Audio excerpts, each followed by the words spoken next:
이수정입니다. 초대해주셔서 너무 감사드리고 이곳에 오는 시간이 좀 기대되고 좋았어요.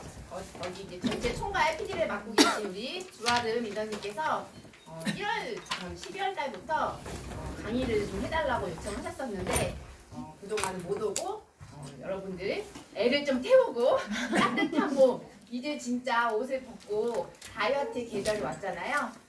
그 시기에 맞게 여러분들에게 해드리면 좋겠다 해서 오늘 오게 되었습니다. 괜찮으시죠? 네. 제가 오늘 여러분과 함께 이야기 나눌 부분은 다이어트에 관한 부분이에요. 아마 여기에 계신 분들도 평생 다이어트는 해야 되는 거지 라는 생각을 하실 텐데 저 역시 살면서 사실 저는 다이어트 별로 관심이 없는 사람이었어요. 외모보다 내면이 중요하다라는 가치관을 갖고 있던 사람이어가지고 태어날 때도 통통하게 태어나고 항상 그런 체중, 약간 비만은 아니지만 과체중에 어린 시절부터 아가씨 되는 거 20대까지 그랬었거든요. 그래서 그냥 나는 이런 몸으로 살면 되고 여기서 더 찌지만 않으면 되지 이런 생각을 했었던 것 같아요. 그래서 다이어트를 20대에도 하지 않았었는데 아기를 낳고 이제 3명의 아들을 낳는데 출산 이후에 엄청나게 체중이 불었어요. 거의 80kg에 육박하는 몸무게까지 가고 그게 다시 되돌아가지 않아서 제가 처음 시도했던 다이어트는 여러분 다 해보신 거잖아요. 굶는 거. 하루를 못 굶겠더라고요. 너무 어지럽고 터질 것 같고. 죽느니 그냥 이 몸으로 살자 하면서 저에게는 평생 다이어트가 아니라 그냥 내면을 잘 가꾸면서 어차피 결혼도 했고 애도 낳고 뭐 새로운 사람 만날 일이 없으니까 그냥 아프지 않으면서 살면 되겠다 했는데 우연한 기회에 저에게도 건강의 위기가 왔어요.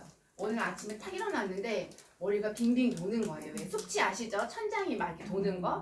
그래서 멈춰지지가 않아서 병원에 갔는데 영양실조라는 이야기를 했습니다. 그래서 이 뚱뚱한 몸에 무슨 영양실조냐고 정말 우리 모두가 일반인들은 그렇게 생각하잖아요. 저도 그렇게 생각하면 의사한테 말도 안 된다는 식으로 대물었는데 그런 우리가 말하는 칼로리 이런 게 부족해서가 아니라 그런 것들을 태워내는 미량 영양소들이 부족해서이다. 링거를 맞고 가라고 했는데 저 가서 모유 수유해야 되니까 그냥 약 달라고 하고 집에 왔던 것 같아요.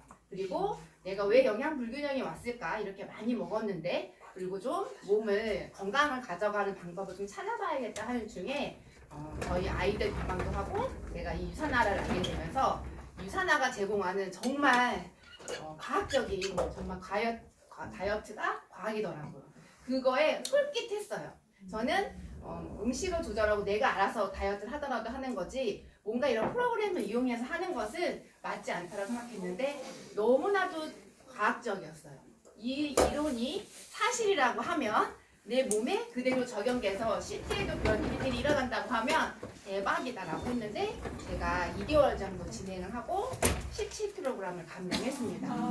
그래서 다시 60대 초반으로 돌아오면서 몸도 건강해지고 다이어트는 이렇게 하는 거구나 하면서 제가 유산화에 푹 빠지게 되고 지금까지 사업을 하면서 여러분과 함께 하는 이 시간까지 오게 된 것 같습니다. 그러면 우리가 다이어트를 하는데 체중을 조절하는데 무엇을 집중해야 하는지 여러분들이 그동안 알고 있던 기본 상식들을 싹 버리고 오늘 이 내용들에 집중하시면 좋을 것 같습니다. 힘드셨죠? 네. 이런 몸을 만들려면 진짜 힘듭니다. 근데 우리는 이런 몸 말고 그냥 아프지 않은 날씬한 그냥 건강한 몸이면 좋으신 거잖아요. 여러분들이 다이어트 힘든 이유들이 있습니다. 그동안 수없이 여러 번 진행해 왔는데 해도 다시 찌고 열심히 했는데 정체기 오고 요요 오고 해도 안 되는 경험들을 많이 하셨을 거예요. 이곳에 혹시 20대 분 있으세요? 네. 빠져보실 때 20대이신 것 같은데 네. 진짜 20대세요? 네. 20대 분들은 사실 저희 오늘의 강의가 별로 필요치 않아요. 이미 건강한 신체를 가지고 있어서 본인이 운동 조금 하고 먹는 거 조금 조절하면 다 건강관리, 체중관리가 됩니다. 여러분들 그동안은 평생 다이어트라고 했지만 자신이 있었잖아요. 내가 언제나 마음만 먹으면 다시 그 몸으로 갈 수 있다. 근데 어느 순간부터 그게 안 됐죠. 해도 안 되고 도대체 이유는 뭘까? 이렇게 안 먹고 하는데도 왜 안 될까라는 생각들을 많이 하셨을 거예요. 그 이유들을 오늘 하나씩 살펴볼 것입니다. 이렇게 평생 다이어트 해도 안 됐는데 최근에 저희가 코로나라는 걸 겪었잖아요. 2001년부터 지금 21년, 20년 동안에 비만율의 추이예요. 자료를 제가 이제 통계 자료를 조사해 왔는데 우리가 평생 다이어트를 하면서 열심히 살 빼려고 노력했는데도 불구하고 우리나라의 비만율은 계속 증가했어요. 그리고 코로나 2019년 말부터 왔던 20년, 21년에는 훨씬 더 빠르게 증가가 되었죠. 그리고 떨어질 기미를 보이지 않습니다. 이 코로나라는 시기를 거치면서 더 많은 사람들이 체지방과의 싸움을 하고 있는데 그 전부터 우리가 노력을 해도 꾸준히 노력을 많이 했음에도 불구하고 감소가 아니라 계속 늘어나고 있다는 건 우리가 선택한 체중 조절 방법에 분명 문제가 있다는 거고 우리가 살찌는 이유와 다른 방식으로 체중을 조절하려고 하니까 잘 안 됐던 거다라는 것을 이 통계치만 봐도 우리가 알 수 있습니다. 또 하나 아주 중요한 데이터가 있더라고요. 찌고 빠지고 찌고 빠지고 이걸 많이 하면 안 하는 것보다 나쁜데요. 사망률이 훨씬 높아진다고 합니다. 내가 오늘부터 다이어트를 시작할 건데 한 3개월 후에 다이어트를 멈췄을 때 다시 살쪄서 요요가 올 것 같다 그러면 아이 시작도 하지 않는 게 더 건강에는 유익하겠다라는 것을 이런 과학자들이 연구를 통해서 우리가 또 알 수가 있겠습니다. 한 번 할 거면 제대로 된 방법을 내가 정확하게 알고 하셔야만 다시 요요 오지 않고 건강한 삶을 유지하실 수가 있습니다.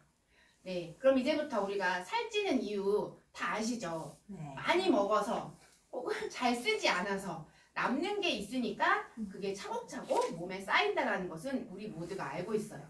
사실 인류가 이렇게 진화되어 오면서 너무 척박한 환경에서 살아왔잖아요. 그러니까 뭐라도 먹을 게 하나만 있으면 다 먹어서 저장을 해두는 그런 유전자들이 계속 발현되면서 우리가 살아왔습니다. 그래서 웬만하면 우리가 몸에 들어온 거는 잘 바깥으로 빼내려고 하지 않아요. 언제 또 나에게 위기가 어떤 먹는 것에 대한 식량에 대한 위기가 왔을 때 에너지를 써야 되니까 그냥 저장하는 게 우리 몸에는 익숙해져 있는 거예요. 빼는 것보다는. 그러니까 남는 걸 언제 쓸지 모르니 자꾸 차곡차곡 저장해놓는 게 당연해요. 그러니까 우리가 이런 이유 때문에 뭐예요? 덜 먹으려고 하는 이유가 다 이건 알고 있다는 거죠. 일부의 사람들이 이런 얘기합니다. 저는 너무 안 먹는데 왜 살이 찌는 거예요? 저번보다 제가 더 안 먹는데 얘는 날씬하고 저는 자꾸 살쪄요. 이런 분들 많이 있으시죠. 그분들에게도 이유가 다 있습니다. 첫 번째 이유는 근육의 양과 질이에요. 똑같은 50kg이어도 내 몸속 에너지를 가장 많이 쓰는 신체 기관이 근육 기초대사량이라고 하죠. 근육의 양이 별로 없으면 똑같은 체중이어도 적게 먹을지언정 근육이 적은 사람이 더 살을 남는 에너지가 많기 때문에 살이 찔 수밖에 없어요. 근데 똑같이 50kg의 근육량도 같대요. 인바디를 체크했더니. 근데 어떤 사람이 더 잘 찐다라는 거죠. 그분의 근육의 질에 차이가 있는 거예요. 우리 차돌박이 아시죠? 이렇게 막 사이사이에 지방이 끼어있는 먹을 때는 고소하고 맛있지만 우리가 에너지를 내는데 칼로리를 내는 데는 별로 좋지 않은 거죠. 내 근육이 차돌박이와 같은 모양의 근육을 갖고 있는지 아니면 촘촘한 홍두깨살 같은 그런 근육을 갖고 있는지에 따라서 여러분이 똑같은 양을 먹어도 쓰는 정도는 달라진다는 거예요. 그럼 내 근육의 양의 질과 양에 따라서 내가 적게 먹어도 살찔 수 있는 거니까 내 체구성을 잘 살펴볼 필요가 있습니다. 근데 가장 제일 대표적으로 많은 분들이 불편한 이유는 바로 에너지를 태우는 대사 에너지의 부족이에요. 우리가 뭔가 배고프면 음식을 먹는데 골고루 갖춘 음식보다는 요즘 현대인들의 식습관이 패스트푸드에 이제 많이 이제 이렇게 익숙해져 있잖아요. 빠르게 먹어야 되고 어떻게 우리 한정식 아침에 칠첩발사 이런 것라기보다는 간단하게 때우는 식단들이 많이 있는데 그러다 보니 영양의 균형이 불균형해지고 가장 대표적인 대사 영양소가 비타민 B군이거든요. 수용성이고 우리 세포는 이 비타민 B군에 대해서 잘 흡수하는 능력을 별로 없어요. 엄청 많은 양이 들어와 줘야 되는데 이 비타민 B군은 곡물에 많이 있습니다. 곡물의 껍질. 근데 우리 다 이렇게 탈곡하죠. 그래서 백미, 반짝반짝 이렇게 가는 백미의 밥을 좋아하는데 그런 현미 식사를 하다가 우리가 백미라는 탈곡 기술이 개발되면서 더 맛있고 소화가 잘 되는 탄수화물로 바뀌면서 과거보다 더 살이 찌는 일들이 많이 생기는 거예요. 그 이유가 바로 이 대사 영양소들이 우리가 찌는 과정 중에 탈곡 과정 중에 다 소모가 됩니다. 그리고 이 비타민 B군의 또 일부 영양소들은 동물의 내장, 동물성이어서 동물의 내장에 많이 들어있는데 우리 내장은 우리 기호 선호하는 식품들이 아니잖아요. 그러니까 이런 비타민 B군을 우리가 식품 속에서 섭취하는 것은 꽤 어렵다라는 거죠. 그걸 균형을 맞추는 건 탄수화물이나 이런 대사 영양소, 탄수화물이나 칼로리를 내는 지방, 단백질 이런 것들을 적정한 양을 먹는 게 중요한 거죠. 얘를 많이 먹으면 비타민 B군도 많이 섭취해야 되는데 식단으로 그걸 균형을 맞추는 것은 요즘은 굉장히 어렵다라는 부분이에요. 그래서 우리가 근육의 양과 질에도 문제가 있지만 이런 대사 영양소의 불균형에 의해서 기초 대사량이 능력이 차이가 있는 거죠. 그러니까 적게 먹어도 살이 찌는 사람이 나올 수가 있는 거죠. 그래서 우리가 어떤 그 다이어트를 하거나 건강을 유지하는 데 있어서 가장 중요한 거는 영양의 균형이라는 얘기 많이 들으셨을 거예요. 그래서 탄수화물, 단백질, 지방과 이런 비타민, 미네랄과 같은 영양소들을, 미량 영양소들을 균형을 잘 맞춰서 먹는데 1대1보다는 대량 영양소보다는 미량 영양소들을 훨씬 더 많이 드시는 게 어떤 해독작용이랑 우리 몸에 독소들을 배출하는 능력에 있어서는 훨씬 더 유익합니다. 그러니까 다이어트를 넘어서 이런 비타민과 미네랄과 같은 미량 영양소들을 꾸준히 잘 섭취하는 것을 이거 너무 많이 한 거 아니야 라는 정도까지 여러분들이 드셔도 건강에는 훨씬 더 유익할 수가 있습니다.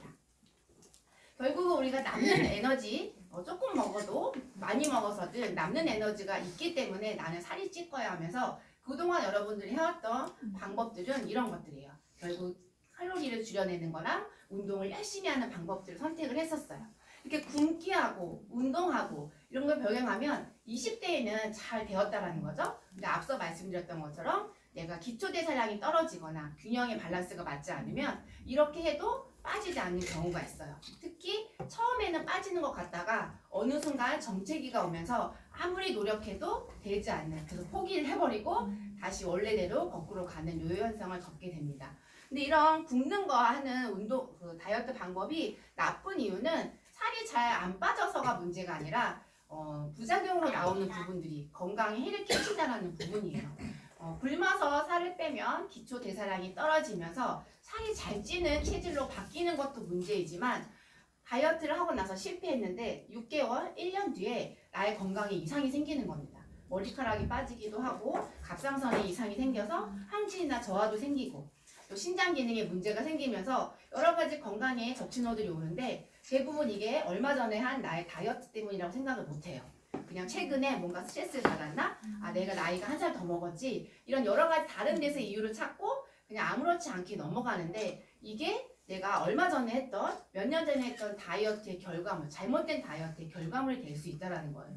우리가 살 좀 이렇게 날씬해 보이자는 이유로 건강을 해치는 것은 사실 똑똑한 방법은 아닌 거잖아요. 이런 무작정 굶어서 하는 것은 세포를 굶주리게 하는 거고 그들이 기능을 하지 못하게 한다는 건 결국 우리 건강을 나쁘게 하는 거다라고 생각하시면 되겠습니다. 또 하나 굶는 다이어트에서 여러분이 자꾸 실패하는 이유가 있어요.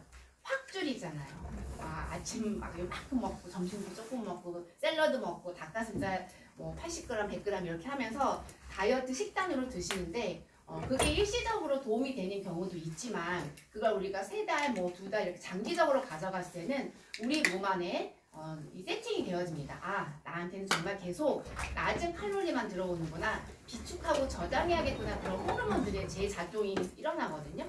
옳지 않은 방법이에요. 그런 이유로 학자들이 이제 정리해 놓은 거예요.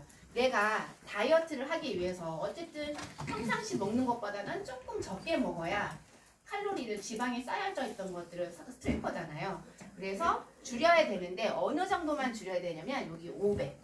이 그래프가 기초대사량을 유지하는 초록색 라인이고 떨어뜨리고 근육을 떨어뜨리고 기초대사량을 감소시켜서 요요가 오게 하는 라인이 이 빨간색 부분이에요.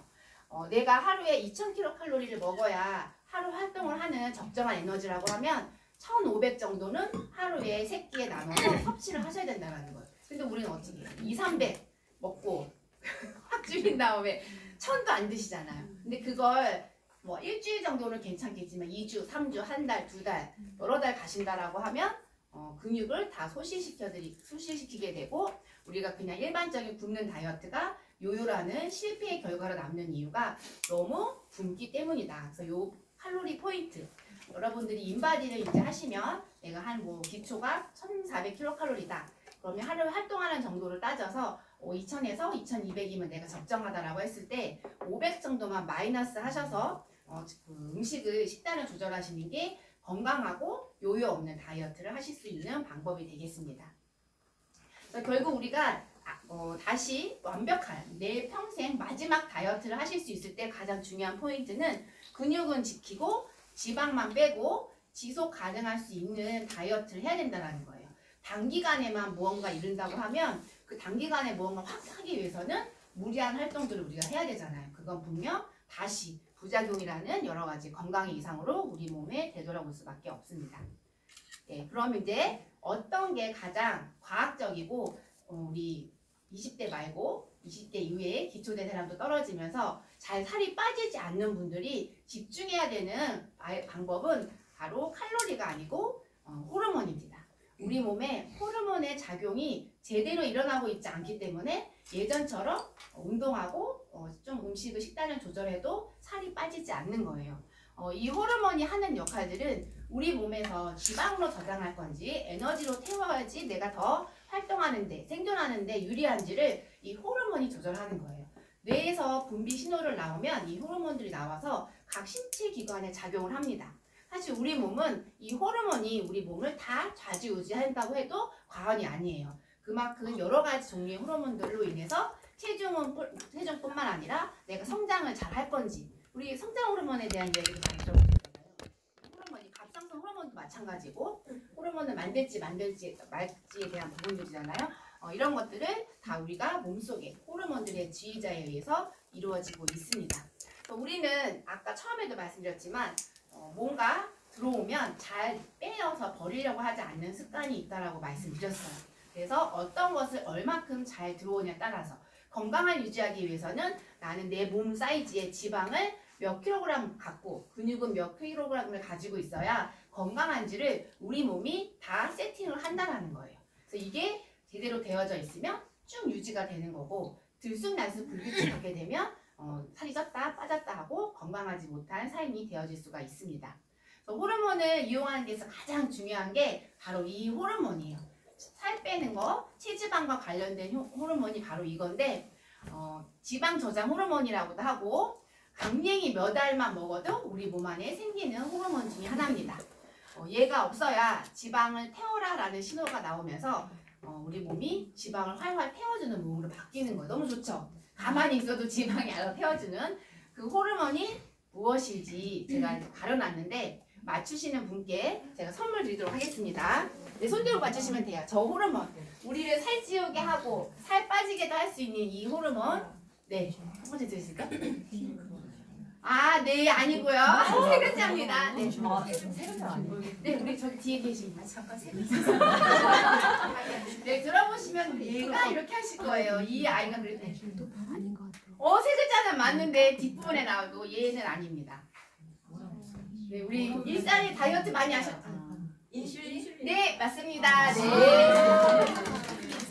네, 축하드려요. 네, 쉽게 나오지 않았던 정답의 주인공은 바로 인슐린입니다. 여러분들은 당을 조절하는 호르몬으로 많이 알고 계신데 사실 이 당을 어떻게 조절하느냐에 따라서 내 몸이 살을 찌울 것이냐 지방으로 저장할 것이냐 아니면 에너지원으로 쓸 것이냐 그걸 조절하는 키 조절자가 바로 인슐린이라는 호르몬인 거예요.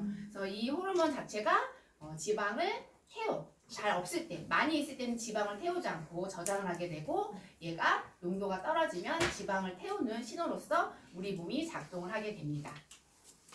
인슐린이 무엇인지 이제 하나 구체적으로 볼게요. 우리가 탄수화물을 섭취하게 되면 몸 안에 이렇게 들어오게 돼요.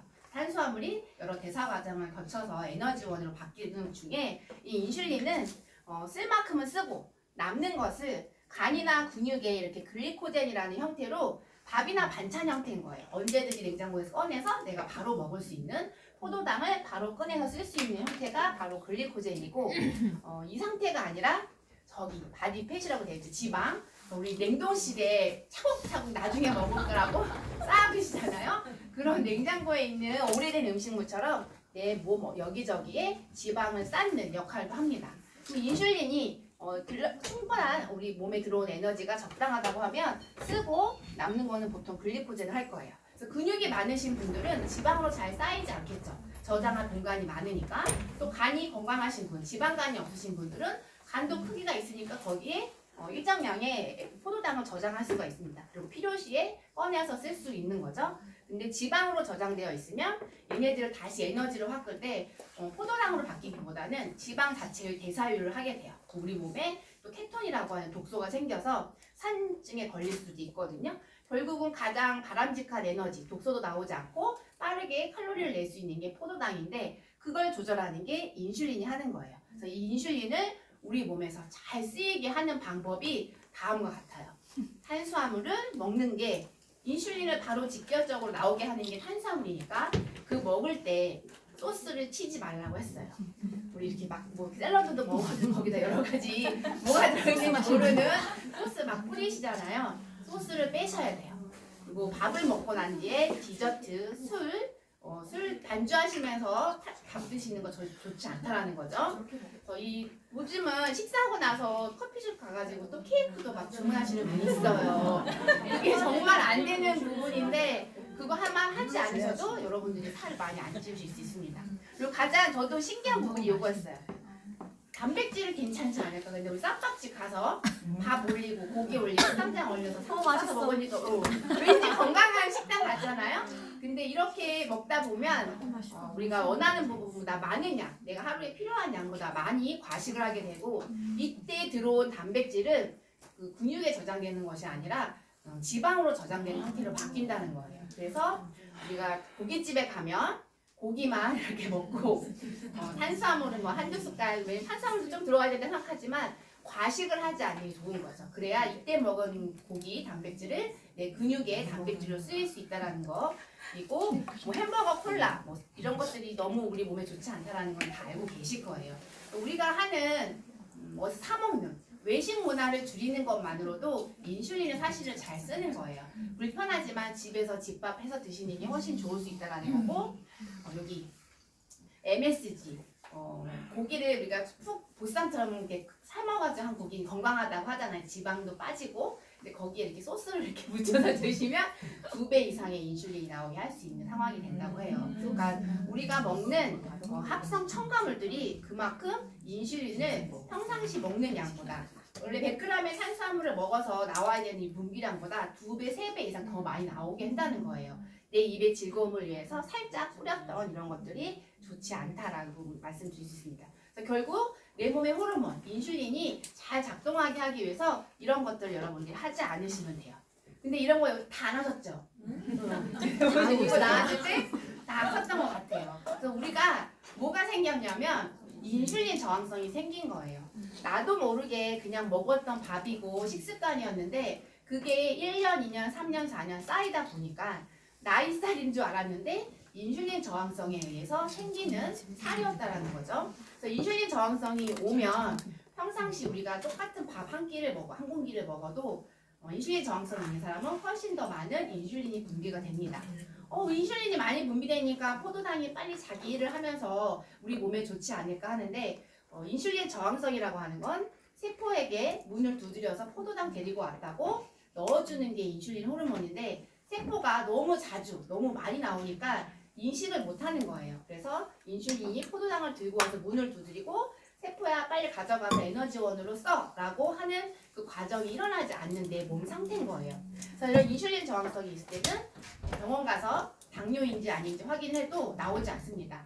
당뇨 전증후군도 아니고 당뇨병도 아니라고 하지만 곧 당뇨로 갈 수 있는 환경이고 우리 몸에는 훨씬 위험할 수가 있다는 거예요. 인슐린도 그렇고 남아있는 혈액의 포도당은 혈관을 자극하면서 염증 반응을 일으킵니다. 그러면 내 몸에 혈관도 벽도 얇아질 수 있고 출혈이 나중에 심할 경우에는 질병으로까지 이제 이어질 수 있는 상황이어서 이 인슐린 저항성이 단순히 우리가 살찌어서 안 좋은 모습의 외모를 갖고 하는 것뿐만 아니라 건강에도 굉장히 좋지 않습니다.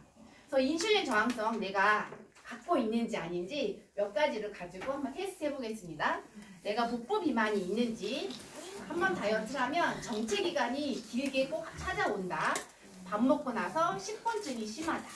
건망증, 우리 아이들 많이 나으시는 분들 건망증이 있는데 그거와 다르게 내가 좀 유난히 더 심하다. 그리고 노안이 안 왔는데 오후가 되면 좀 시력이 침침하신 분들이 있어요. 혈액순환이 잘 되고 있지 않다라는 부분이거든요. 그리고 오후 되면 더 배가 많이 이렇게 복부팽만처럼 많이 나오는 사람들이 있어요. 오전보다 오후에. 그리고 이미 뭐 내가 대사 질환이 있어서 약을 드시고 있는 분들은 인슐린 저항성이 있다고 할 수가 있습니다.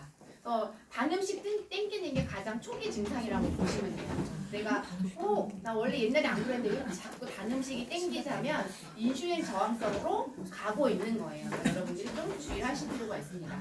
그럼 이제 큰일 났어요. 저 인슐린 저항성 왔으니까 절대 살을 뺄 수가 없는 거고 그냥 이렇게 복부 비만한 상태로 살아야 되는 거가 아니고 인슐린 이 저항 시스템을 개선할 수 있는 방법이 또 있습니다. 우리 몸은 건강해지려고 하는 항상성을 항상 가지고 있기 때문에 내가 잘 쓰고 세포가 건강해질 수 있도록 만들면 다시 되돌리는 힘이 있거든요. 그래서 우리가 인슐린 시스템을 개선하는 방법이 바로 영양소, 균형 있게 대사 산물들을 잘 태워서 없애는 비타민, 미네랄을 충분히 드시는 거와 함께 이 인슐린 저항성에 관해서는 간헐적 단식을 내가 좀 있다, 심하다라고 하면 간헐적 단식을 하시는 게 좋습니다. 초기이신 분들은 뭐 일주일 정도 하셔도 금방 개선되시는 분들도 있고 오랫동안 이제 이런 요요를 많이 겪으시고 복부 비만도가 굉장히 높다 하시는 분들은 오래 좀 하셔야 되는데 계속 몇 달을 할 수 없다라고 하면 일주일 하고 며칠 쉬고 또 일주일 하고 며칠 쉬더라도 이 간헐적 단식을 하시는 게 좋아요. 점심, 저녁 일찍 드시고 다음날 점심 때까지 안 드시는 시간을 가지면 16시간에서 18시간 정도 공복기가 되거든요. 요즘 아침 안 드시는 분들 많잖아요. 그렇죠? 네. 근데 저녁을 늦게 드시고 아침을 안 드시면 안 되고 네, 저녁도 일찍 드시고 요 시간에만 이렇게 조절하시면 되겠습니다. 이런 이미 당뇨가 있으신 분들은 위험한 방법이고 이 당뇨가 아직 아닌데 내가 인슐린 저항성이 있어서 살이 잘 빠지지 않는다라고 하시는 분들은 요걸 같이 병행하시는 게 좋습니다. 인슐린뿐만 아니라 우리 또 이 체중 조절과 관련된 호르몬이 있어요. 아까 우리 답해 주셨는데 배고픔을 조절하는 호르몬이 있고 배부르다라는 것을 조절하는 호르몬이 있습니다. 그 호르몬들이 우리 뇌 중추, 외야수체 안쪽이거든요. 이쪽에 와서 자극을 하는데 이 초록색 부분이 배고프니까 밥을 먹어라라고 하는 호르몬 중추이고 이 빨간색 부분이 배부르니까 이제 그만 먹어라는 신호예요. 그래서 우리 몸이 알아서 내가 숟가락을 놓게 하고 숟가락을 들게 하는 걸 하는데 이게 조절이 안 돼서 숟가락을 못 놓겠어 하시는 분들 있죠. 어떤 분들은 숟가락 들기 싫다고 하시는 분도 있어요. 너무 부럽죠? 네, 근데 그분들은 그분 나름대로 고통이 있는 거예요. 먹고 싶은 마음이 없는 거죠. 그러면 그분도 어쨌든 건강적으로 나빠질 수 있어요. 어떤 데서 이런 호르몬이 나오냐면 지방세포에서 아까 배불러요 라고 하는 신호를 주는 렙틴 호르몬이 나오고 또 초록색 그렐린은 배고프니까 밥 좀 먹어요 라고 이제 호르몬 신호를 보내는 거예요. 우리 장에서도 소화되는 과정 중에 여러 가지 호르몬들이 소화하고 있으니까 그만 먹으라고 하는 신호를 우리한테 주는 거예요. 아직 소화도 안 됐는데 또 먹고 또 먹고 하시는 분들이 있죠. 계속 이런 호르몬들의 균형이 다 깨져 계신 분들이에요. 내가 자꾸 연속으로 무언가를 먹고 싶다라고 하면 이런 호르몬들이 다 저항성이 있구나라고 생각하시면 됩니다. 위가 이렇게 반 정도 차기 시작하면 지방세포에 전달이 돼서 이 배불러지니까 그만 먹어라는 신호가 가는 거고 위가 비면 이 그렐린이 분비가 되어지는 거예요. 그리고 음식이 내려와서 장에서 소화가 흡수 과정이 일어나면 또 이런 호르몬이 분비가 돼서 그만 먹어라는 신호가 오는 겁니다. 이런 자발적으로 우리 몸에서 먹을지 말지를 다 결정하는 것이지 내 마음대로 하신 건 여러분들 하나도 없었어요. 그동안 그냥 신호에 의해서 우리가 기계가 된 거, 아바타가 된 것처럼 행동을 옮긴 거예요. 나도 모르게 밥을 차리고 있는 거잖아요. 배고프다는 신호가 오는 거니까. 네. 그래서 이게 다 몸에서 뭔가 나를 조절하는 조절자가 있다라고 생각하시면 돼요. 이 쥐를 보시면 바로 이 렙틴 호르몬에 대해서 결핍된 쥐예요. 포만 중추가 망가졌으니까 먹어도 계속 배가 고프죠. 그래서 이 쥐는 과학자가 얘를 선택한 거예요. 유전자를 결핍을 시켰더니 계속 하루 종일 사료를 먹습니다. 먹을 때만 움직이고 가만히 있고 이렇게. 근데 이 쥐에게 렙틴 호르몬을 주입을 하니까 다시 이렇게 건강한 날씬한 쥐로 바뀝니다. 그럼 우리 이런 생각 하잖아요. 나 좀 뚱뚱한데 렙틴 호르몬 좀 사서 병원 가서 맞을까? 그럼 나도 이렇게 다시 날씬해지지 않을까 생각하실 수 있어요. 실제 이 사람도 희귀하긴 하지만 몇만 명 중에 한 명씩이지만 태어날 때부터 이 렙틴 유전자에 결함이 있는 아이가 있었어요. 3살 때 모습이에요. 굉장히 어른같죠. 네. 이 아이도 계속 먹는 거예요. 그래서 이 아이한테 렙틴 호르몬을 주입하면서 키웠는데 나이가 좀 더 컸어요. 이 아이가 다시 건강한 어린이처럼 몸이 바뀌었죠. 이렇게 유전자에 결함이 있어서 호르몬을 만들지 못할 경우에는 이 호르몬은 외부에서 이렇게 약처럼 주입을 하게 되면 건강하게 다시 자기 기능을 하면서 지낼 수가 있는 거예요. 우리가 갑상선 호르몬을 이제 절제를 해서 없어지신 분들이 외부에서 호르몬제를 먹게 되잖아요. 뭐 균형 맞추는 거에는 또 기타 문제가 있지만 어쨌든 그 호르몬의 기능을 우리가 하나도 없으니까 그 약을 통해서 가져가는 것처럼 할 수 있다는 거죠. 근데 우리도 이렇게 하면 참 좋겠지만 우리가 문제가 되는 것은 이 렙틴이 부족해서가 아니라 너무 많이 인슐린이 너무 많이 분비해서 인슐린 저항성이 생겼던 것처럼 렙틴도 너무 많이 분비돼서 생겼던 거예요. 원래는 이 뇌에 배가 음식을 먹고 배가 채워지면 지방 조직에서 렙틴이 나오고 다시 그만 먹어라고 신호가 돼서 우리가 숟가락을 놓고 활동하러 나가야 되는데 이 음식을 너무 자주 먹고 과도하게 먹다 보니까 지방세포가 점점 많아지고 렙틴이 많이 나와서 수시로 뇌에 자극을 주니까 처음에는 계속 분비해줬겠지만 어느 순간부터는 인슐린 저항소처럼 와도 신호 반응을 하지 않는 거예요. 그러니까 아무리 많이 분비돼도 뇌에서는 언제 렙틴이 왔는지 모를 정도로. 그래서 이것도 렙틴 저항성이 우리가 살을 더 찌게 하는 부분이죠. 근데 이 모든 호르몬의 최상위에 있는 게 인슐린이고 인슐린 저항성이 왔다라고 하면 렙틴 저항성이나 아까 그렐린 이런 호르몬들에 대해서 조절에 문제가 생길 수가 있습니다. 우리가 이런 음식을 먹어요. 내가 이런 저항성이 있을 경우에는 췌장에서 인슐린은 엄청 많이 분비가 되어지지만 세포에서는 반응하지 않고 다 지방으로 또 만들고 또 만듭니다. 그래서 이 지방에서 렙틴이 나오니까 뇌로 갔겠죠. 근데 인식을 못하니까 또 햄버거를 먹고 또 먹고 어떤 분들이 5, 6개씩 먹는 분들 봤죠. 배가 커서 그런 게 아니라 이 조절 호르몬들이 없기 때문에 내가 지금 햄버거를 1개 먹었는지 3개 먹었는지를 잘 모르는 거예요. 그만큼 이 호르몬이 가만 따져보면 엄청 무서운 아이들인 거죠. 그래서 이걸 우리가 제대로 잘 작동하게 만들어주는 게 우리 30대, 40대 이후에 살이 잘 빠지시지 않는 분들이 챙겨야 하는 내용입니다. 근데 또 하나 있습니다. 식습관의 문제에 의해서 이런 것도 생기지만 우리가 나이가 들면서 생기는 살이 잘 빠지지 않는 문제들도 있어요. 우리가 나이 들면은 뭐 노화 비타민이라고 해서 에너지 대사율을 시키는 코엔자임 Q10 같은 영양소들이 잘 만들어지지 않는다. 확 감소된다. 그래서 활력이 떨어지고 살이 찐다라는 이야기를 많이 들어보셨을 거예요. 근데 그뿐만 아니라 나이가 들면서 우리가 신체 기관의 기능이 떨어지는 거예요. 그래서 기관 중에 가장 대표적인 게 에너지를 만드는 미토콘드리아가 나이가 들어가고 있다는 거죠. 그래서 그 새 차와 10년 된 헌차 나가는 속도가 다르잖아요. 붕 했을 때 그 느낌이라고 생각하시면 돼요. 어쨌든 우리 신체는 계속 썼기 때문에 노화가 길어지고 고장 나가지고 있는데 이런 미토콘드리아 에너지 대사율 떨어지는 거 그리고 염증 반응이 들어가는 거 활성산소가 많아지는 거 이런 것들이 노화와 함께 더불어서 내 몸에 생긴다는 거죠. 이런 부분들을 줄인다라고 하면 이 원인들이 살이 찌게 하는 원인인데 얘네들을 줄이면 내가 나이 들어도 살찌지 않는 날씬한 몸을 유지할 수가 있는 거예요. 그래서 이게 우리 노화되면서 우리 몸에 일어나는 변화들이 지방세포를 늘리는, 독소를 늘리는 그렇기 때문에 지방세포가 늘어난다라고 이해하시면 되겠습니다. 네. 다음은 여러분들이 약간 의아하실 내용들이에요. 아까 우리 렙틴 저항성도 이해가 되고 인슐린 저항성도 이해가 되고 그래서 내가 살이 잘 안 빠졌나 보다 하는데 운동하면 당연히 칼로리 소모했으니까 빠져야 되지 않아요 라고 하면서 운동에 집착하고 계신 분들이 많습니다. 근데 내 몸의 상태에 따라서 운동이 오히려 더 살을 찌게 하는 원인이 되기도 합니다. 어떤 분들한테 그러냐면 바로 인슐린 그다음에 호르몬의 불균형이 있는 사람들한테서 어떤 운동은 오히려 살을 찌게 할 수가 있습니다. 그래서 아까 여러분들 체크해 보셨잖아요. 내가 인슐린 저항성이 있는 것 같다라고 하시면 지금 운동법도 잘 보실 필요가 있습니다. 예, 우리가 운동을 하게 되면 우리 몸에서는 다음 3가지의 호르몬들이 나와요. 근데 아까 인슐린도 많이 나오면 지방을 태우는 게 아니라 저장한다고 했었잖아요. 근데 이 인슐린과 코르티졸은 짝꿍이에요.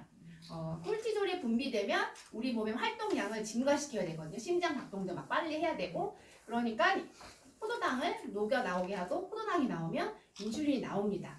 둘이 서로 같이 증가되고 같이 떨어지고 이런 작용을 한다고 보시면 되거든요.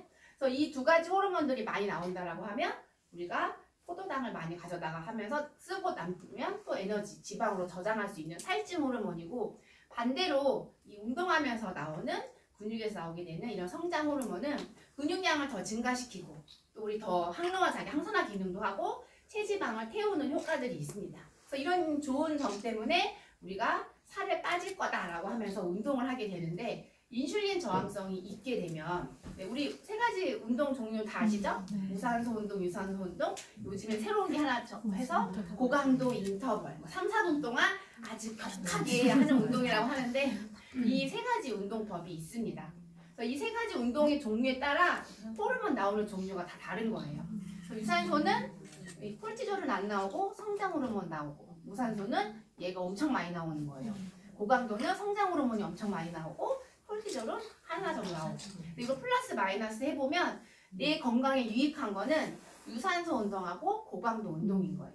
특히 내가 인슐린 저항성이 없을 때는 이 코르티졸이 조금 더 많이 나와도 자체적으로 건강하신 분들은 해결하시면 돼요. 코르티졸이 나왔을 때 이걸 상쇄하는 여러 가지 호르몬들이 또 나오거든요.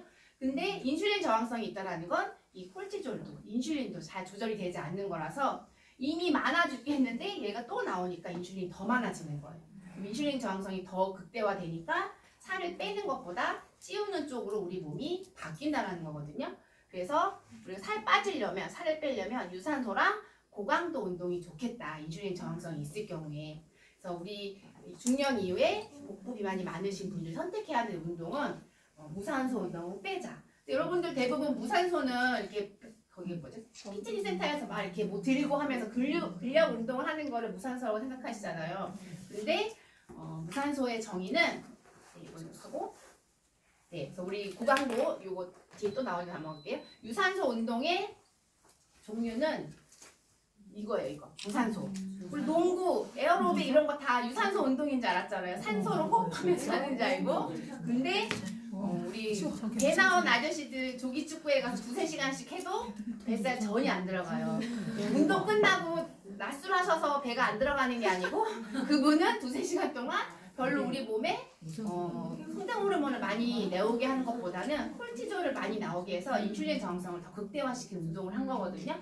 이유는 유산소라 하면 우리가 이제 걷기 할 때 옆 사람하고 이렇게 걸어가면서 말을 해도 호흡이 가쁘지 않아야 돼요. 자연스러운 정도가 유산소예요. 근데 이런 운동, 이런 것들 하다 보면 뭐 헥헥거리잖아요. 숨차고. 헥헥거리고 숨차다라고 하는 것은 심장 박동이 빨라지면서 우리가 혈액이나 산소를 공급하는데 부족하다라는 거예요. 부족해서 헥헥거리는 거거든요. 그럼 내 신체 어느 일부에는 산소가 가지 않는 곳이 있다라는 거고, 그곳에서는 무산소 운동이 일어나는 거고, 코르티졸이 마구 뿜어져 나온다라는 거예요. 그래서 이 운동, 우리 이런 거 엄청 많이 하시는데, 사실 이거 엄청 많이 하는데 살 안 빠지시는 분 많이 보지 않았어요? 네, 그분들은 그 전에 운동을 이렇게 하기 전에 인슐린 저항성을 개선하시고 나서 이 운동을 열심히 하신다고 하면 훨씬 시너지 있게 잘 되실 수가 있죠. 그래서 뭐가 먼저 되어져야 되는지를 우리 잘 이렇게 해도 안 되시는 분들에게는 설명을 해주시면 좋을 것 같습니다. 그래서 인슐린 저항성이 있을 때는 무산소 운동은 하지 말자. 가벼운 운동, 그리고 오히려 인터벌, 고강도 인터벌 운동 같이 2-3분 쭉 하시는 게 훨씬 건강에 도움이 될 수가 있습니다. 그래서 그 인터벌 운동을 하면 일주일에 2-3번만 하면 된다고 해요. 그렇죠? 그 24시간에서 48시간 동안 성장 호르몬이 계속 나오는, 우리 팔다리가 근육이 약하고 뼈가 약하신 분들은 적당하지 않아요. 그냥 우리가 7,000보 걷고 8,000보 걷는, 가볍게 걷는 운동을 우리 다이어트 챌린지에서 하는 이유가 건강한 다이어트 방법이기 때문에 그걸 하는 거예요. 사실 빨리 살 빼려면 뭐라도 막 계속 하라고 할 것 같잖아요. 근데 우리 프로그램 안에 왜 그런 게 없는지 생각하시 보시면 이런 이유들이 다 있다라는 거예요. 네, 그리고 또 하나는 바로 이 오래 앉아있는 습관이 규칙적으로 운동하는 것보다 더 나쁘다라고 하는 결과가 나왔습니다. 그래서 추가적인 신체 운동과 상관없이 심혈관 질환과 관련된 것들이 높아지면서 사망률이 올라가는 게 있는데 바로 이 앉아서 생활하는 거예요. 우리 과거보다 요즘 대사성 질환이 많은 이유, 우리가 먹고 잘 쓰지 않는 이유인데 식습관도 문제이지만 과거에는 몸으로 하는 일들을 많이 했었어요. 바깥에서. 근데 지금은 앉아서 하는 업무들이 대부분 많습니다. 특히 여성의 경우에 더 이 심혈관 질환이 오래 앉아서 하는 직업과 관련돼 있다고 해요. 그래서 이런 실험도 했어요. 30분마다 1분 걷기, 60분마다 1분 걷기, 5분 걷기, 1분 걷기 이렇게 네 가지 그룹을 나눠서 업무하는 중에 중간중간 서서 왔다 갔다 하는 것만으로도 어떻게 영향이 있는지를 봤는데 가장 좋은 건 30분마다 5분씩 걸었을 때 혈당이 58%가 감소된다는 거예요. 그만큼 걷는 동안 내 혈액에 있는 이 포도당들이 쓰였다라는 거잖아요. 에너지원으로. 그러면 이미 당뇨가 있으신 분들이 약을 먹는 것보다 오히려 30분마다 5분씩 걷는 일들이 더 건강에 유익할 수 있다는 거죠. 저는 계속 서 있었는데 여러분들은 지금 한 30분 지났죠? 네, 30분 뒤에서 이렇게 걷는 거 하시는 게 중요해서 요즘은 기업체에서도 멋있어 보이라고 하는 게 아니라 건강, 회사원들의 건강을 위해서 서서 일하는 곳도 많고 학생들도 서서 하는 높은 책장을 개인적으로 구조해서 졸음을 깨우치는 것도 있지만 건강을 위해서도 이렇게 서서 하는 일들을 많이 합니다. 그래서 우리가 서서 있는 게 너무 힘든 게 아니고 우리 그동안은 너무 앉아서 하는 게 더 많았다라고 해서 이런 것도 여러분들 도움 되시라고. 그래서 결국 우리가 운동을 하는 거는 살을 빼기 위한 목적은 더 떼어서 이렇게 플러스를 해주는 거고 결국 우리 몸 상태, 건강 상태, 호르몬의 균형을 유지하는데 운동이 도움을 주는 거다라고 보시면 좋을 것 같습니다. 실제로 이렇게 막 해서 에너지 이제 쓰잖아요. 이렇게 달리기 뭐죠 이거? 이렇게 자전거 타는 거 여러분들 1시간씩 타고 나면 얼마 소비됐나요? 그러면 200kcal 됐잖아요. 200kcal 초코파이 이런 거 하나 먹으면 금방 삭삭되는 거거든요. 나의 이 노력의 1시간이 음식 하나도 없었어요. 사실 그리고 200kcal 소모했다고 해서 내 몸속 체지방이 엄청 작은 양이에요. 몇 그램도 안 되는 양이거든요. 1g에 9kcal 나눠보세요. 그럼 20g도 안 빠진 거예요, 사실은. 우리가 체지방을 몸 바깥으로 빼내는데 가장 중요한 거는 이 피부에서 땀과 함께 이렇게 나가는 거. 그 양이 훨씬 많습니다.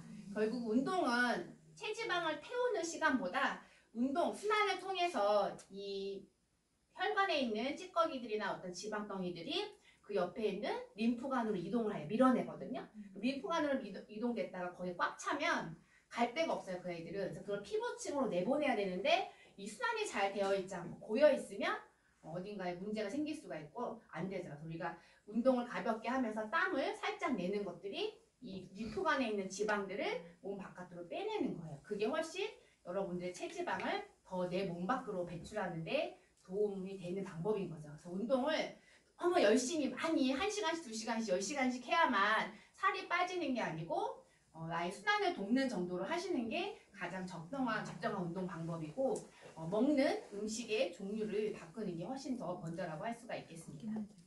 네, 그러면 지금부터 여러분들을 위한 맞춤 다이어트 어떤 방식으로 하면 좋은지 하나씩 알려드리도록 하겠습니다. 과거 우리 20대 때 우리가 50kg이었는데 지금 내가 한 60kg 이상이 됐다라고 하면 여러분들은 신진대사가 떨어졌다라고 보시면 돼요. 최근 들어 소화나 변이 보는데 이제 불편함이 있다. 소화 기능에 이제 장애가 생기기 시작했다라고 하면 신진대사가 떨어지는 부분이고 피로감이 극심해졌다. 이 또한도 신진대사와 관련된 문제 중에 하나입니다. 이런 것들을 단순하게 너무 이렇게 체중이 많이 나가시지 않은 분들이 그냥 뭐 겨울철이 됐으니까 최근에 내가 좀 잠깐 살이 찌는 것 같아. 이렇게 피로하지 하시는 분들은 요 세 가지 중에 하나이고 가장 먼저 실천해 볼 수 있는 건 비타민 미네랄을 내가 좀 부족하게 먹진 않았나라는 걸 셀프 체크해 보시면 좋아요. 그래서 제가 갑자기 살이 찐다고 하시는 분에게 먹던 영양제를 어떻게 잘 먹었는지를 여쭤봤는데 줄인 거죠. 아들이 이제 더 많이 섭취하게 되면서 이제 부담이 되니까 본인 걸 줄이면서 찌는 걸 느낀 거예요. 그게 한두 달 사이가 지나면 이제 이런 비타민 미네랄 결핍이 내 몸 안에서 느껴지면서 이런 증상이 오는 거죠. 그분은 비타민 미네랄만 원래 먹던 대로 추가했는데 이런 증상들이 사라지는 일이 생기거든요. 근데 이게 오랫동안 지속되어지면 여러분들이 나도 모르는 사이에 인슐린 저항성으로 갈 수 있다라는 거예요. 어쩌다가 한번 이렇게 최근에 들어서 이렇게 생겼다라고 하면 1번으로는 내가 미량 영양소들을 잘 챙겨 먹고 있는지 체크해 보시고 이게 그래도 개선되어지지 않는다라고 하면 인슐린 저항성, 렙틴 저항성 이런 것들을 생각해 보실 필요가 있습니다. 우리 다이어트 할 때 가장 먼저 봐야 될 부분이 내 몸의 타입이에요. 일반인을 하시면 C형도 나오고 또 I형도 나오고 또 D형 나옵니다. 대부분 우리 중년이 되시고 아이를 좀 출산하신 분들은 요 C형이 많죠. 저도 엄청난 C형이었어요. 근데 이 C형이 이 지방이 지금 엄청 많은 거잖아요. 다른 체중은 괜찮다고 해서 지방이 엄청 많은데 또 골격근은 적죠. 그러면 기초 대사량이 굉장히 낮겠다. 몸에 염증과 독소들이 많겠다. 지방을 계속 늘리겠다라는 게 여러분들 이제 보이시죠? 그래서 내가 이런 C형의 몸을 갖고 있다고 하면 바꾸셔야 돼요. 근육량도 키우셔야 되고 지방을 빼셔서 적어도 I형은 만들어야 우리가 아프지 않고 그냥 보기에도 괜찮은 건강한 몸이 될 수 있다. 근데 이 몸은 5년 또 10년 이렇게 나이가 드시면서 불안한 몸매죠. 네, 그래서 이런 분들이 좀 내가 평생 살찌지 않는 몸을 하시려고 하면 이렇게 뭐 볼록 나오는 D형이 아니어도 약간이라도 골격량이 좀 더 근력량이 많은 D형으로 바꿔놓으시면 한 살이라도 젊었을 때 하시는 게 훨씬 잘 됩니다. 그래서 이렇게 D형으로 바꿔놓으시는 몸을 가져가시면 우리가 평생 살찌지 않는 건강한 몸으로 유지하실 수가 있습니다. 이 인바디 체형도 중요한데 가장 우리가 중요한 부분은 바로 내장 지방 레벨이에요. 10을 기준으로 10을 넘어가면 이제 빨간 불이 들어오거든요. 우리가 커트라인에 있으면 항상 불안하잖아요.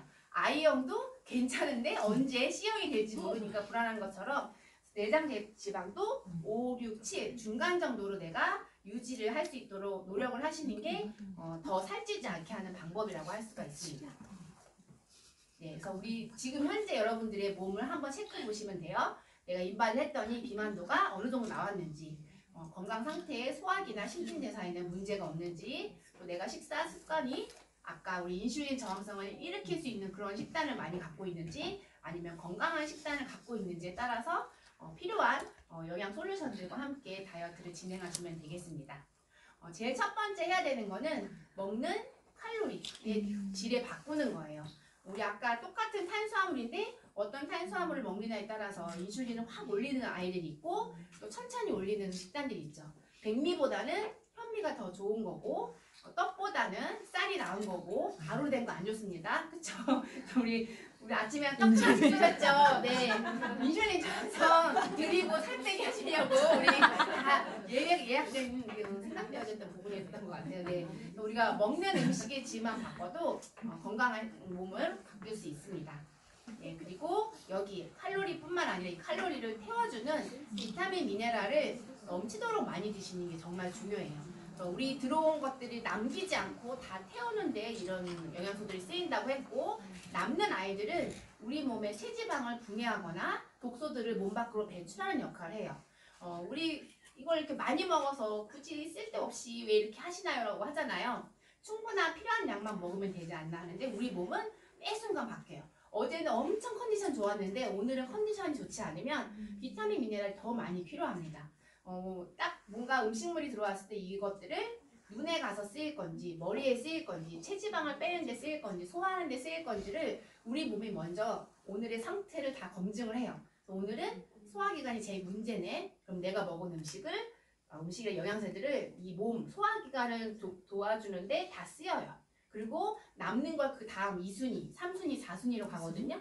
여러분들이 혹시라도 우리 유산화 프로그램 중에 비음을 해보신 분이 있으면 갑자기 전체가 다 불편하거나 좋아지는 게 아니라 한 군데씩 바뀌는 변화들을 느끼셨을 거예요. 그건 내 몸 사람마다 다른데 내가 지금 가장 불편한 부분이 어딘지 우선순위가 어딘지를 우리 몸이 체킹을 한다는 거예요. 그래서 다이어트도 과학이고 우리 몸의 신체 건강을 유지하는 것도 과학이라고 하는 거. 우리가 알지 못하고 과학자들이 밝혀내고 있어서 과학인 거에서 사실인 거고 우리 몸은 늘 내가 다 알지 못하지만 보이지 않는 일들을 계속 수행하고 있습니다. 그래서 이런 비타민 미네랄들이 그런 보이지 않는 일들을 진행하는 데 있어서 꼭 필수한 필수 영양소들이라고 보시면 좋을 것 같아요.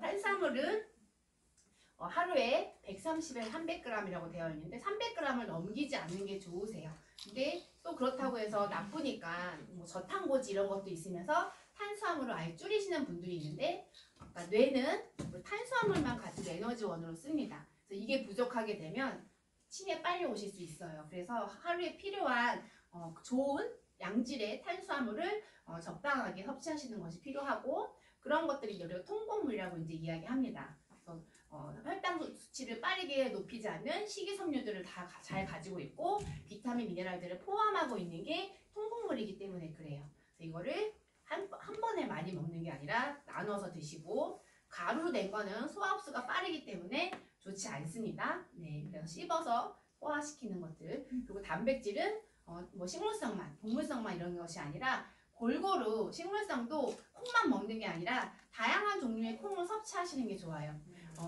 이유는 식물의 종류가 어떤 거냐에 따라서 들어있는 채소 단위 아미노산의 종류 구성이 다릅니다. 20가지는 모두 갖고 있지만 1번 아미노산을 10개 가지고 있는 식물의 종류가 있고 5개만 가지고 있는 식물의 종류도 있어요.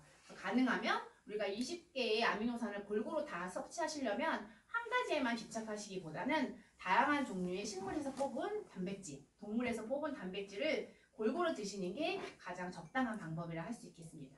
네, 그리고 지방 막 거부하시다가 우리 아까 저탄고지 때문에 인슐린 저항성이 있는 분들은 저탄고지를 실천하고 지방을 우리가 많이 먹게 되면 오히려 인슐린을 떨어뜨린다는 결과들도 있어요. 그래서 많은 분들이 섭취하고 계시는데 밀어낼 것이 아니라 적당한 양을 드시면 됩니다. 삼겹살 1인분이면 되는데 3인분, 4인분 드시니까 살로 가는 거예요. 그래서 적당한 양의 지방도 여러분들 함께 섭취하시면 좋고 이때 가장 중요한 게 바로 포화지방산을 많이 섭취하는 거예요. 우리 세포막은 포화지방과 불포화지방이 이렇게 사이사이 끼어 있으면서 만들어져요. 근데 포화지방만 많으면 버터처럼 내 세포가 딱딱한 벽돌이 된다고 생각하시면 돼요. 그럼 그 사이로 호르몬이 들어오겠어요? 비타민 미네랄이 들어오겠어요? 문을 잘 열어주지 않는 거죠. 그래서 출렁출렁 유동성이 있어서 열고 닫고를 잘해야 되는데 그런 걸 도와주는 게 불포화 지방산이에요. 그래서 이 불포화 지방산은 가시 역할을 해서 포화지방 사이사이에 이 출렁출렁 움직일 수 있게 하는 거거든요. 그래서 우리 불포화는 보통 식물성이어가지고 식용유들 이게 이제 불포화 지방산이라고 이야기하는데 얘랑 우리 돼지 기름 이렇게 섞어보세요. 붓는 정도가 달라지거든요. 실제 안에서도. 그리고 이 동물성 지방 안에도 불포와 포화지방의 포함도에 따라서 달라져서 우리가 오리 기름은 좋아요라고 하시는 분들이 있어요. 보면 불포화 지방산이 높기 때문에 다른 동물성에 비해서 그래서 오리 기름은 괜찮으니까 먹으세요라고 어르신들이 하는 이야기인데 틀린 말은 아니지만 100% 막는 건 아니에요. 적당한 양이 좋지 그거 좋다고 막 이렇게 퍼서 드시면 안 된다는 거. 그래서 불포화 지방산을 잘 먹어야 된다. 이제 그 의미라고 받아들이시면 좋을 것 같습니다. 네, 그리고 탄수화물, 단백질, 지방 같은 대량 영양소와 함께 우리 비타민, 미네랄이 가득 들어있는 형형색색의 야채, 과일도 잘 드셔야겠죠. 그리고 이 안에 식이섬유도 들어있고 그러니까 우리가 먹어야 하는 7대 영양소들의 밥상이라고 보시면 돼요. 내가 차린 밥상에 이런 7대 영양소들이 있는지 없는지 이런 거 체크하시면 좋을 것 같습니다. 네, 우리 먹는 식단으로 인해서 음식의 종류에 따라서 가장 우리 몸에 영향을 주는 게 호르몬 균형이었어요. 그래서 인슐린, 성장 호르몬, 그다음에 스트레스 조절하면서 지방도 조절하는 콜티졸, 그리고 이제 여기 아까 렙틴, 그렐린도 설명드렸고 이 아디포넥틴은 딱 나오기 시작하면 체지방을 막 분해합니다. 엄청 좋죠. 근데 얘를 많이 나오게 하는 건 마그네슘을 많이 드시면 돼요. 마그네슘이 결핍됐다. 현대인들은 엄청 스트레스 지수가 높아서 마그네슘을 많이 쓰고 결핍이 많습니다. 마그네슘을 잘 드셔서 우리 몸에 충분하게 부족하지 않게 하시면 아디포넥틴이 나와서 체지방을 분해하는 거예요. 그래서 이 아디포넥틴을 촉진하는 게 마그네슘이라는 거. 그래서 우리 음식의 종류를 잘 먹으면 이런 호르몬들의 균형을 찾아가는데 운동도 이 호르몬을 분비를 어떻게 하는지 아까 말씀드렸어요. 그럼 이제 수면과 스트레스가 어떻게 우리 체중과 관련되어 있는지 보도록 하겠습니다. 우리나라가 가장 전 세계적으로 수면 시간이 평균 수면 시간이 적어요. 6시간밖에 안 됩니다. 저기 OECD 평균이 8시간이면 여러분 맨날 8시간씩 자고 싶지 않나요? 출근 시간도 늦추고 퇴근 시간 빠르게 하고. 근데 이 콜티졸은 잠자는 동안에는 안 나오는 거예요. 그래서 우리가 그 편안하게 그러니까 심신을 이완시키는 거죠. 아무 일도 잘 안 하려고. 그리고 이때 우리가 멜라토닌이 나오면서 깜깜해지만 멜라토닌이 나와서 잠자고 싶다라고 느끼고 콜티졸은 떨어져요. 근데 아침이 저렇게 창문에서 햇빛이 딱 들어오서 빛이 들어왔네라고 내가 딱 각성이 되어지면 멜라토닌은 떨어지고 콜티졸이 딱 분비가 되면서 이 간에서 저장이 되어 있던 글리코겐, 근육에 있던 글리코겐으로부터 포도당을 분비해서 나옵니다. 우리 아침 일어나서 아무것도 혈액에 아무것도 없으면 이렇게 빈혈 생기잖아요. 그 빈혈이 생기지 않게 해주는 게 바로 콜티졸이 나와서 포도당을 혈액 안에 흘러나오게 하는 거예요. 그럼 인슐린도 올라가면서 내가 뭔가 음식을 먹게 되고 아침을 먹고 점심을 먹고 저녁을 먹으면 이제 하루 일과가 시작되어지거든요. 근데 잠을 늦게 자거나 수면이 이제 숙면이라고 하는 수면의 질이 좋지 않으면 콜티졸이 계속 높은 상태로 있는 거예요. 그러면 잠자는 동안에도 포도당이 계속 흘러나오고 그 포도당을 어떻게 하기 위해서 인슐린이 나오고 혈액을 다니면서 혈관을 손상시킬 수도 있고 아니면 계속 지방을 자는 동안 인슐린이 없어져서 지방을 태워내야 되는데 자는 동안에도 지방이 쌓이는 거죠. 그래서 우리가 자고 일어나면 뭔가 좀 정리가 돼서 허리가 좀 짤록해 보이잖아요. 아침 일어나면. 그런 상태면 잠드는 동안 이런 것들이 잘 일어나시는 거예요. 근데 아침에 일어나도 여전히 배 주변이 이렇게 지방이 남아있는 것 같고 불룩한 것 같다.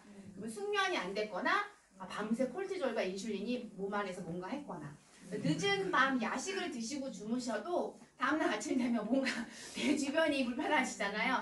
그게 다 우리 몸의 호르몬들이 자는 동안 내가 해야 될 일을 안 하고 반대 일들을 했기 때문에 그런 거예요. 여러분들이 수면이 잠자는 동안에 수면서 다이어트를 내가 집중 3개월 하겠다라고 계획하셨으면 그때 스트레스를 가장 받지 않도록 그리고 수면을 잘 취하시는 것도 이 체중 조절에 좋아요. 실제 8.5시간 주무신 분, 5.5시간 주무신 분이 체지방이 어떻게 한 달 뒤에 빠졌는지를 봤더니 1.4kg 됐고 수면이 적으신 분은 0.6kg밖에 안 된 거예요. 그리고 근육량도 감소됐대요. 그럼 이분은 반드시 요요가 오겠죠. 잘 빼줘도 요요가 온다라는 거죠. 근육량이 감소됐기 때문에 이 수면도 우리가 다이어트를 유지하는데 굉장히 중요합니다. 이 부분 우리 내장지방하고 약간 얘기하면서 우리가 몸에 독소가 생기면 지방세포가 많아질수록 그 안에서도 염증 반응이 일으키고 독소가 늘어나지만 내가 아직 날씬한데 외부에서 나이가 들면서 혹은 환경이 바뀌면서 독소가 자꾸 생기기 시작하면 지방세포의 크기가 작았던 것이 점점점 커지기 시작합니다. 독소를 저장하기 위해서. 그래서 우리가 체중 조절을 한다고 했을 때 이런 독소들을 잘 빼내지 않으면 지방세포들은 꿈쩍도 하지 않아요.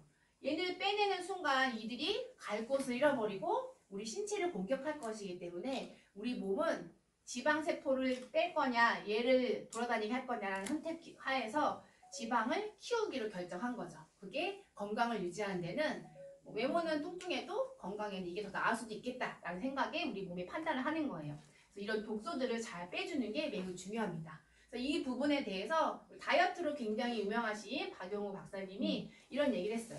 우리 몸이 살이 잘 빠지지 않고 자꾸 살이 찌는 이유는 만성염증 때문이다 라고 이야기를 했습니다. 이런 복부 비만이 심해질수록 염증, 활성산소, 독성 지방들이 계속 많이 생긴다. 그래서 얼마 전 꽤 됐어요. 시간적으로는 이분들이 아무리 노력을 해도 밥도 굶어보고 운동도 해보고 다 했는데 살이 빠지지 않는 분들을 대상으로 그분의 혈액 검사를 다 했더니 이런 수치들이 굉장히 높게 나오는 거죠. 그래서 해독이라는 걸 통해 이런 독소들을 제거하고 나서 다시 운동과 식이요법을 했더니 훨씬 다이어트 효과가 나왔다라는 것을 이 방송 프로그램에서 이야기했습니다. 우리 이 사진은 많이 보셨을 거예요. 우리 존이라는 멕시코 청년인데 이 존 다이어트밥은 180kg 6개월 정도 안에 한 거예요. 성인 3명의 몸무게가 빠져나간 거죠. 이때 가장 중요한 부분이 바로 내장 비만 세포 안에 있는 독소를 뺀 거였어요. 독소를 빼는 주요 작용이 바로 항산화 기능을 하는 폴리페놀, 그리고 오메가3처럼 염증을 줄여주는 그런 성분이었거든요. 이 두 가지를 우리가 생각하는 것보다 꽤 많은 양을 계속 섭취하면서 이 지방을 분해해서 사라질 수 있도록 만든 겁니다.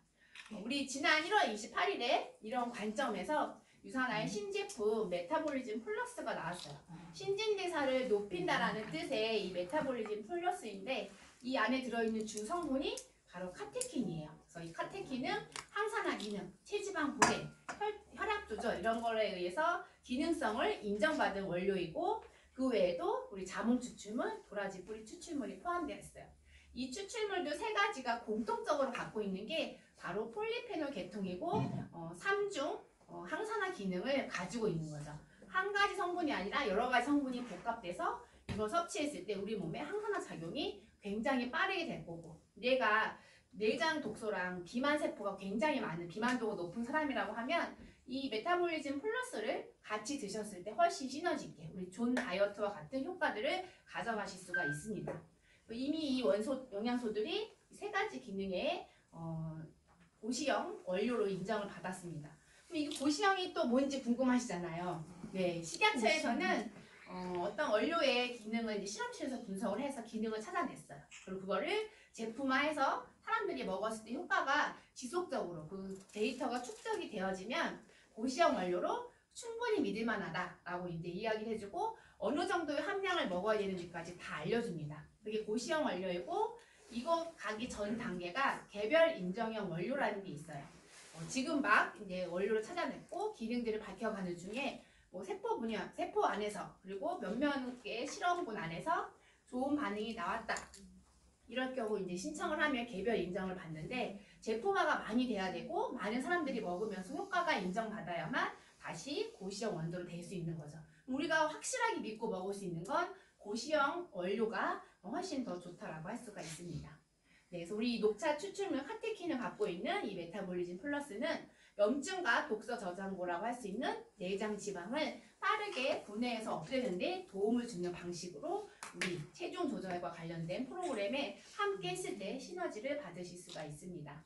네, 이 외에도 여러 가지 카테킨이 갖고 있는 기능들이 많이 있어요. 굉장히 좋아서 우리가 고대로부터 녹차에 대한 효능들을 많이 알려져 있었죠. 그런 혈관벽에 대한 부분, 항암 기능, 또 비타민 C 이런 것들과 함께 항산화 기능을 더 높여준다는 기능도 있습니다. 도라지 뿌리 추출물도 중성지방 제거에 도움을 많이 준다라고 해요. 실제 제가 이제 요거를 같이 섭취해보니까 어떤 사이드로 우리가 얻어가는 부분이 도라지가 우리 왜 기관지에 좋은 거 아시죠? 그래서 저도 그랬고 많은 분들이 이걸 같이 섭취하기 시작하면서 가래, 평상시 없던 가래 같은 게 생기면서 자꾸 뱉어내게 하는 일이 생겼어요. 그래서 우리가 기관지 안 좋고 뭐 할 때 우리 겨울철에 도라지 차 끓여 먹는데 체지방, 중성지방 제거에 플러스로 이 자체가 가지고 있는 추출물 자체가 가지고 있는 여러 기타 성분들이 우리 기관지에도 좋게 하는 역할들을 함께 만들고 있습니다. 네, 그리고 우리 감귤 추출물이죠. 자몽 추출물 안에 들어있는 이런 그 헤스페리딘, 나린지 이런 성분들은 혈관벽을 굉장히 튼튼하게 해주는 역할을 추가적으로 가지고 있어요. 그래서 항산화 기능뿐만 아니라 이 추출물들이 갖고 있는 여러 가지 기능들을 이걸 섭취하면 체지방 분해뿐만 아니라 건강 유지에도 도움을 받을 수 있는 성분입니다. 결국 우리가 건강한 방법으로 다이어트를 가져가는 데 있어서 가장 중요한 포인트는 신진대사를 높이는 거죠. 잘 태워져서 쓰여질 수 있도록 하는 것이 굉장히 중요하다는 거예요. 굶어서 남는 게 없게 하는 게 아니라 내가 잘 쓰여서 하는 것이 가장 중요하다. 근데 그 신진대사를 높이는 데 있어서 중요한 포인트는 바로 호르몬의 균형을 찾아가는 거다. 이 호르몬 균형할 때 우리 아까 질 좋은 음식으로 바꾸는 거, 수면, 스트레스 관리하는 거, 운동도 내 몸 상태에 맞는 운동을 선택해서 하는 거라고 말씀을 드렸습니다. 그래서 우리 이 체중 조절은 결국 내가 하고 싶어서 하는 건 아니고 우리 뇌에 의해서 조절되어진다고 했었어요. 그래서 기본 우리가 갖고 있는 세트 포인트가 있습니다. 항상성의 기준점인데 내가 타고났을 때 그리고 계속 무엇을 하고 무엇을 먹느냐에 따라 나의 건강 상태의 항상성의 세트 포인트는 계속 바뀌어요. 더 나쁜 때로 더 좋은 때로 계속 수시로 바뀌게 되는데 그 고정되어 있는 이 값을 좋은 쪽으로 바꿔버린다고 하면 여러분들이 건강뿐만 아니라 체중 조절하는 데도 훨씬 도움이 되겠죠. 근데 이게 바로 호르몬의 조절에 의해서 일어나는 거고 여러분들이 음식과 운동의 종류를 어떤 거 선택하느냐에 따라서 해낼 수 있고 해낼 수 없을 수도 있다는 부분입니다. 네, 그래서 우리 제품 중에 뉴트리밀 고민하지 않아도 그 음식의 질을 복합 탄수화물로 잘 맞춰져 있죠. 탄수화물, 단백질을 균형 있게 배합하고 있는 뉴트리밀 그리고 다이어트 하실 때 필요한 항산화 효능 메타볼리즘 플러스에 우리 프로라바논 C300, C600을 함께 드시면 내가 염증 수치가 높은 상태, 독소가 많은 상태의 몸이라고 하면 함께 시너지를 받을 수가 있습니다. 그리고 가장 신진대사가 떨어지는 가장 첫 번째 원인은 소화기관이에요. 이유는 아까 내가 최근에 살이 많겠습니까? 부종이 생겼습니까? 소화가 잘 안 됩니까? 라고 여쭤봤는데 우리 몸은 에너지를, 내 힘을 가장 먼저 쓰는 곳이 소화예요. 그래서 우리가 음식 먹고 졸리거나 나른해지는 이유는 내가 활력을 내는데 써야 되는 영양소들이 다 이 소화기관에 집중되어 있어서 그렇거든요. 그래서 식사하고 한두 시간까지는 뭔가 나른하다가 그 뒤로는 좀 다시 활력이 나는 게 아까 먹은 게 소화가 다 돼서 이제 에너지를 쓰이나 보다. 틀린 말은 아니지만 다 여기 다 집중되어 있었기 때문이에요. 내가 소화가 막 막혔다라고 하면 뭘 먹어도 피로하고 신진대사가 일어나지 않으니까 활력도 떨어질 수밖에 없어요. 그래서 소화기를 잘 관리하는 것도 우리가 건강한 다이어트를 하는 방법 중에 하나가 되겠습니다. 그리고 이미 체지방이 너무 높고 근육량도 많은 분들이 있어요. 우리가 근육돼지라고 이야기하는데 근육량도 많고 체지방도 많으신 분들은 우리 기본 방법, 내가 인슐린 저항성이 있는지 없는지를 보시고 여러 가지 방법을 선택하시면 되는데 근육량이 굉장히 없으신 분들이 있어요. 그리고 이제 지방은 굉장히 높고 근육이 없으신 분들은 이 식단에 우리가 균형 있게 탄수화물, 단백질, 지방을 균형 있게 섭취하라고 말씀드렸는데 그런 분들 경우에는 단백질을 조금 더 많이 드시는 게 도움이 되실 수가 있습니다. 그래서 이렇게 식단을 구성하셔도 그 맞춤 하시면 되겠죠. 이제 거의 끝나가고 있어요. 우리가 지금의 몸은 내가 5년 전, 또 10년 전 했던 행동들에 의해서 만들어지는 거죠. 오늘 컨디션도 어제 저녁에 야식을 먹었냐, 안 먹었냐에서 좌지우지가 되거든요. 우리는 음식을 먹고 즐거움을 느끼게끔 진화가 되어 왔어요. 살아가기 위해서 음식은 영양소를 섭취하는 유일한 창고이기 때문에 굉장히 중요한데 그래서 음식을 먹으면 도파민이라는 호르몬이 나오게 돼요. 그 즐거움을 느끼게 하고 행복하다 이런 걸 느끼게 하거든요. 근데 우리가 먹는 음식의 종류에 따라서 이 도파민을 과도하게 분비하는 게 있어요. 과하면 항상 문제가 뭐 생겨요. 저항성이 생긴다고 했잖아요. 그래서 자꾸 먹게 하고 또 하는 일들이 생기는데 그게 바로 쾌미 음식입니다. 최근에 우리 박용호 박사님이 음식 책 제목이 안 써있네요. 음식 중독이었나? 그 책을 하나 내셨는데 거기에 쾌미 음식이라는 게 나와요. 내가 먹었을 때 즐거움을 증폭시키는 거죠. 근데 그 증폭된 기분이 너무 좋다 보니까 마약 중독인 것처럼 계속 그 음식을 찾게 하는 거거든요. 우리 달콤한 거, 초콜릿, 설탕 들어가 있는 거 이런 음식들이 다 쾌미 음식에 들어 있습니다. 그래서 음식을 똑같은 양을 먹고 똑같은 칼로리를 섭취해도 어떤 건 지속성이 있고 어떤 건 지속적이지 않잖아요. 피자 2판을 먹은 사람, 한정식 점심을 먹은 사람, 한두 시간 뒤에 피자 2판 먹은 사람이 훨씬 칼로리는 많이 먹었지만 더 허기지고 배고파요. 우리 가짜 배고픔이라고 말하죠. 비타민, 미네랄이 부족하다라는 신호를 배고픈지 하고 또 무언가 계속 먹으니까 살을 찔 수밖에 없고 그게 바로 쾌미 음식, 우리가 음식에 중독이 되어지는 방향입니다. 그래서 우리 내장지방하고 독소를 유발하고 또 내가 다이어트하고 하는 중에 하건 다이어트 후에도 유지하기 위해서 여러분들이 꼭 지켜갔으면 좋은 부분들이 이런 식품에 그러니까 거의 외식인 거죠. 우리가 공산품 뭔가 첨가되어 있는 것들은 좀 줄이자라는 부분 그리고 요거 음료수 같은 거 과일 특히 우리 콜라 이런 거는 안 좋은 줄 아셔요? 근데 이런 거는 뭐 과즙 들어있으니까 괜찮겠지 하지만 과즙은 맛은 있을 수 있으나 설탕 양은 똑같이 들어있어요. 쾌미 음식이 될 수 있습니다. 나에게 인슐린 저항성을 유발할 수 있는 거예요. 내가 어렵게 다이어트 성공해서 평생 유지하려고 하는데 이런 음식들을 자꾸 먹으면 1년, 2년, 3년 축적되어지면서 다시 내가 인슐린 저항성에 빠질 수가 있습니다. 그러니까 이런 음식을 조절하는 것도 우리가 유지하는 다이어트, 요즘 유지어터라고 얘기하죠. 그런 부분에서 굉장히 중요하죠. 혹시 여기 지금까지 내용 중에 궁금하신 내용이 있으면 잠깐 질문 받고 가도록 하겠습니다. 네. 그 다이어트 지속성에서 말씀하셨는데 그 제가 요요가 오지 않기 위해서 이 몸이 안정적으로 변화하는 데까지 최소한의 그 기간이라도 있어야 제가 마음 놓고 다니지. 그렇죠, 맞아요. 없으면 너무 힘듭니다. 아까 우리 그 인바디 체구 성표를 보시면 내가 근육이 많은지 체지방의 비율 많은 정도가 어느 정도인지를 보면 내장 독소가 많은지 안 많은지 이게 나와. 사실 이거는 개별로 우리가 상담을 통해서 우리 인바디 데이터 그리고 내가 평상시 잘 먹는 습관 이런 것들을 통해 내 몸에 독소가 많은지 아니면 그냥 신진대사가 어려워서 그런 건지를 따져보실 필요가 있어요. 그래서 우리가 맞춤 솔루션이라고 한 이유는 사람마다 다 달라요. 그리고 더군다나 내가 날씬해도 인슐린 저항성이 있다라고 하면 그걸 완전히 개선시켜야 되거든요. 그래서 해독이라는 비움 프로그램 그리고 이 인슐린 저항성을 개선할 수 있는 그런 식습관 프로그램들을 보통 2개월에서 3개월 정도는 보통의 몸이라고 하면 뭐 살을 찐지 그렇게 막 빼고 찌고를 많이 반복하지 않으신 분들은 저도 2개월 만에 이제 17kg라는 것을 감량하고서 하실 수 있어요. 2, 3개월 동안 지속하시면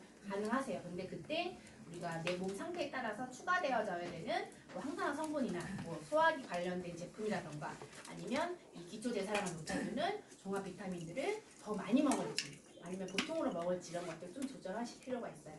그래서 그 기간이라고 하면 제가 이렇게 그냥 겉모습만 배웠을 때는 어느 정도의 감량을 원하시죠?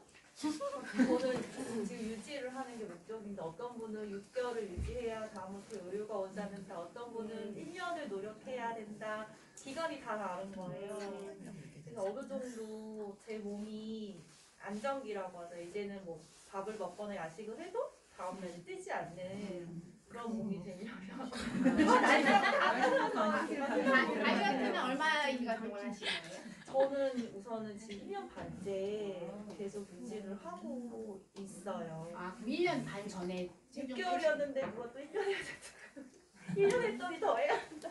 그래 여유가 없다 그래가지고 그래서 그 유지하는 안정기간을 지금 찾아가고 있는데 그러면 그 다이어트 기간 동안에 하신 건 뭐예요? 아침 저녁 루틴을 드시고 네네 그 뭐 먹고 식천복 먹고 하는 이런 거 영양제 하신 챙겨 거예요? 먹고 운동을 계속 병행을 했어요. 그럼 6개월 다이어트 하기 전에 뺀 8개월 몸무게를 정도 걸렸어요. 8개월 정도 걸려서 네 아, 지금 빼시고 네네 그다음에 지금은 그 몸무게를 그냥 쭉 유지되고 계시죠? 유지하는데 그 뒤부터는 너무 힘드니까 약을 먹고 있지만 막 뭔가 다이어트를 저녁에도 밥 먹고 막 도저히 안 되겠는 거야. 1년 넘어가니까. 그래서 했는데 생각보다 몸이 그전처럼 붓지도 않고 근데 제가 그때부터 한 게 운동을 조금 더 늘리긴 했거든요. 근데 그 뒤로 다이어트를 특별히 하지 않아도 살이 조금씩 빠지고는 있어요. 네, 지금 일반 식사 저녁에 일반 식사도 하시는데 네. 체중 변화가 많이 오지 않으셨다라고 네, 네, 하면은 이제 그 지금 이 몸 세팅이 된 거예요. 그게 진짜요? 나의 이제 바디 우리 세팅이나 포인트라고 아까 말씀드렸잖아요. 그게 세 포인트가 정해진 거기 때문에 그냥 우리 뭐 쉐이크를